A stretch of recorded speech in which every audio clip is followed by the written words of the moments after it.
Parallel होगा। इस equation को देख के ये बताना है कि कौन सा लाइन पैरेलल होगा, कौन सा लाइन इंटरसेक्टिंग होगा और कौन सा लाइन कॉन्साइडिंग होगा। अब तीनों का अंतर समझो।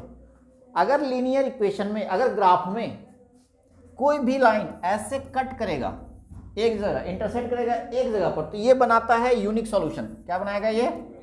Unique solution. और ये यूनिक सॉल्यूशन बनाएगा तो ध्यान रखना एक जगह पर ही इंटरसेक्ट करेगा, और इसको लिखते हैं इंटरसेक्टिंग लाइन। इसको क्या लिखते हैं? Intersecting line. ठीक है। और जो टच लाइन कर जाता है उसको बोलते हैं कंसिस्टेंट। कंसिस्टेंट। ये सारा इंफॉर्मेशन आएगा, लेकिन कब? जब दोनों केस में A1, आइए केस ये होगा A1/A2 equal to is not equal to B1 by B2। अगर ये ऐसा केस हुआ तो ये कहानी पूरा का पूरा उसमें फॉलो होगा। और अगर नहीं हुआ, वैसे दो फील्ड में इसमें कंसिस्टेंट होगा और एक में इनकंसिस्टेंट होगा। देखिए कैसे समझते हैं बात को। देखिए आप लोग A1/A2 का वैल्यू कितना? 1/3 और B1/B2 का वैल्यू कितना? -2/4। ठीक। तो आप यहां साफ साफ दिख रहा ना, दिस कट -1/2। तो A1/A2 equal to is not equal to B1/B2। अरे यार हम कितना गलत जगह पे रहते हैं। कैसे जब बोलना स्टार्ट करते हैं तो ये सन्न से आवाज करता है। जब हम अच्छा से बोलना स्टार्ट करेंगे, जब मेरा वीडियो अच्छा बनने लगेगा, इसको पता नहीं एयरपोर्ट वाला को कौन बीमारी है, तभी यहां से प्लेन जाता है। चलिए खैर आगे बढ़ते हैं। देखिए A1/A2 is not equal to B1/B2 क्या कहलाएगा बच्चा? एक तो ये कहलाएगा यूनिक सॉल्यूशन। क्या है ये? यूनिक सॉल्यूशन, पहला चीज। दूसरा क्या कहलाएगा बच्चा? Intersecting line. ये क्या कहलाएगा? Intersecting line. और तीसरा कहलाता है बच्चा कंसिस्टेंट होगा। ये कभी एक नंबर में पूछता है वो कंसिस्टेंट है कि नहीं, तो ये ध्यान रखना ये कंसिस्टेंट है। अगर दो लाइन टच करे तो वो कंसिस्टेंट कहलाता है। ठीक। चलिए सेकंड केस में आते हैं। दूसरा केस क्या? A1/A2 कितना आया? तुम मार खाएगा? पूछ रहा है, धीरे नहीं बोल सकता है। A1/A2 कट गया बच्चा 1/2 और B1/B2 इक्वल टू 3/6 मतलब 1/2 और C1/C2 equal to 9/18 that means 1/2। A1/A2 equal to B1/B2 equal to C1/C2।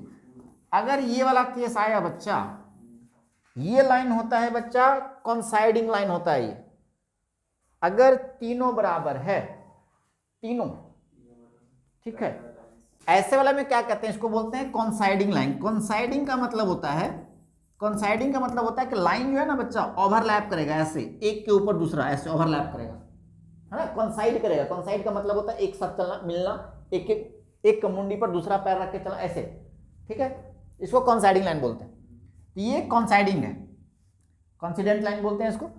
और इसमें पहला चीज। दूसरा बोलेंगे बच्चा ये होगा तो कंसिस्टेंट ही, क्योंकि लाइन टच कर रहा है, तो ये क्या कहलाता है? कंसिस्टेंट ही होगा, क्योंकि लाइन तो दोनों टच कर रहे हैं। ठीक। हाँ।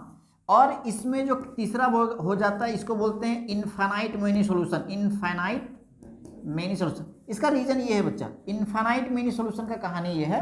इनफाइनाइट का मतलब होता है बच्चा बहुत सारे, क्योंकि वो लाइन ओवरलैप करते जाएगा ना, तो बहुत सारी जगह पर टच होते जाएगा, इसीलिए बहुत सारे सॉल्यूशंस निकलते हैं उसमें, इसीलिए उसको बोलते हैं इनफाइनाइट मेनी सॉल्यूशन। आइए तीसरा केस। A1/A2 इक्वल टू 1/2 और B1/B2 equal to 2/4 that means 1/2 and C1/C2 equal to 4/12 equal to 1/3। अच्छा देखिए तीनों में ये चीज क्या केस निकल के आया कि A1/A2 equal to B1/B2 is not equal to C1/C2। ये वाला केस निकल गया, यही केस निकल के आया ना।